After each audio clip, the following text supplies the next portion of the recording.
Alrighty, we're talking about rent collection today. So rent collection is obviously really important if you're not. Okay, rent collection is very important, of course, right? And when tenants are paying their rent regularly and on time, it's really easy and everything's fine, and you don't really need strong policies and procedures because everything's going the way it should go. People are doing what they agreed to do. When you need strong policies and procedures around this is when things go sideways. People stop paying their rent, and you need to have very, very clear black and white policies and procedures to follow, because it's almost always sob story and it's gonna pull on your heartstrings and you're gonna feel bad, and you don't want to evict someone who's already going through all of these struggles or whatever's going on, but it can quickly spiral out of control and you feel like you're being reasonable, but you might just be getting played. There's no way to know. And so that's why you want to follow policies and procedures that you set in place when you are not thinking emotionally, when you're not in the heat of the moment. You're like, this is the plan, this is the business, this is how we have to do it.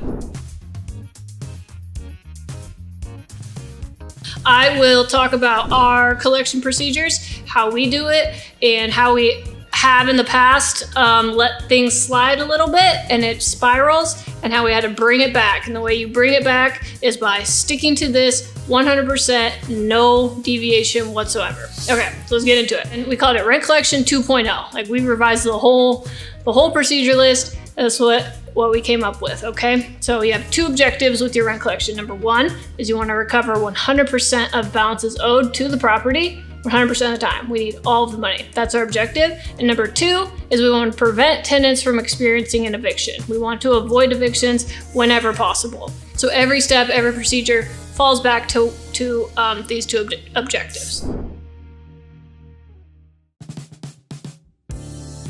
Here's how our life cycle goes. It goes monthly. You've got week 1, weeks 2 and 3, and then weeks 4. Okay, so for the first week of the month, because our rent is due on the 1st, it's late on the 5th, and then the 6th, 7th, so that's the first week of the month. We're really just from the 1st to the 7th, rent is due. This week is kind of cleaning up the month prior. So we're just like following up on things going on from the last week.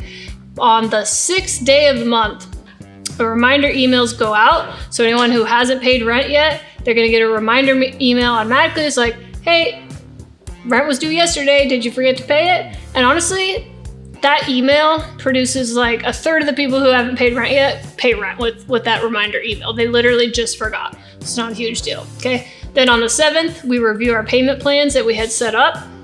Talk more about those. If a tenant defaults, they are kicked off the payment plan, and then they need to either pay in full or move out. Okay, those are their options. Between the 7th and the 15th, heavy outreach. If anyone hasn't paid rent between the 7th and the 15th, we are calling, emailing, and texting. We do 3 follow-ups with 3 communication methods, so that's 9 follow-ups in a week. And we're educating the tenants about their options and providing resources at this point. Okay, so we're pretty much saying you can either set up a payment plan, you can move out, or you can tell me when you're gonna pay your rent. If you tell me when you're gonna pay in full, you have to pay in full on that day. If you do not, then you have to move out or we'll start eviction. If you cannot pay on that day and you set up a payment plan, you get 1 opportunity at the payment plan.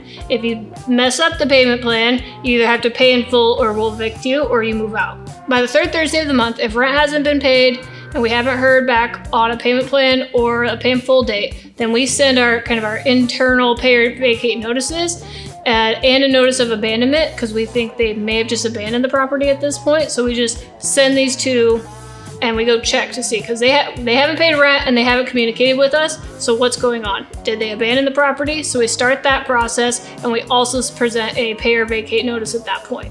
Okay, and then at this point, we also call the emergency contacts we have on file, because again, they haven't paid their rent and they haven't responded to one of our 9 outreaches over the past 7 days. So something might be wrong. We're gonna call their emergency contact and see if we can get a hold of them that way.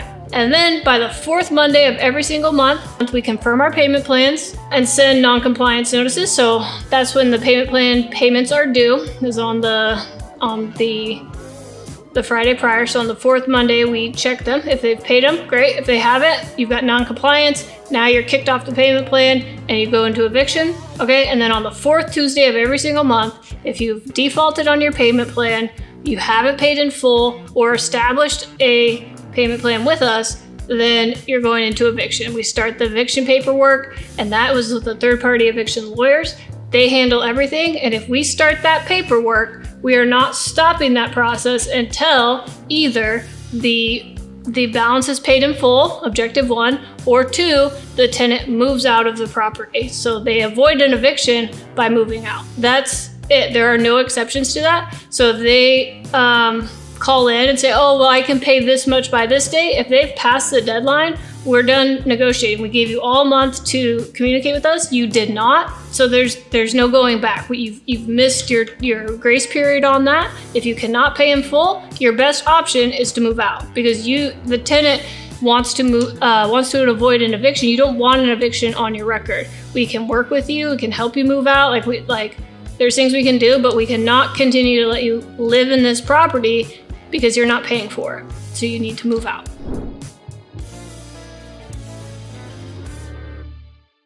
As Gregarious, Collections 2.0 keeps us very disciplined. We're in control of the conversation. We say these are the deadlines, very clear expectations across the board to everyone, no matter what. You cannot consider things on a case-by-case basis, because if you do, why did you allow this person different procedures than this person? That is unfair, it's discriminatory, and it's setting you up for, yet again, another fair housing violation. It is not fair if you treat different people differently because of your emotions or what they're telling you, and you have no way of verifying what they're telling you to be true or not true. And it's really not your business. It's a very black and white situation. Either rent is paid or it's not, and there's no in between. Okay, so you have to enforce these rules consistently in order to run an effective business. And ultimately, you really are helping the tenant address the problem while it's still small before it gets completely out of control. Before they owe you $25,000, that's an amount they'll never be able to pay back. And now they've just dug themselves a hole. You got to help them address it while it's still a manageable, $3,000 balance owed. All right, so thanks for watching. If you found this video helpful, I'm glad, and I invite you to subscribe, follow along, learn some more about how we operate properties here in the greater Seattle area at Gregarious Property Management.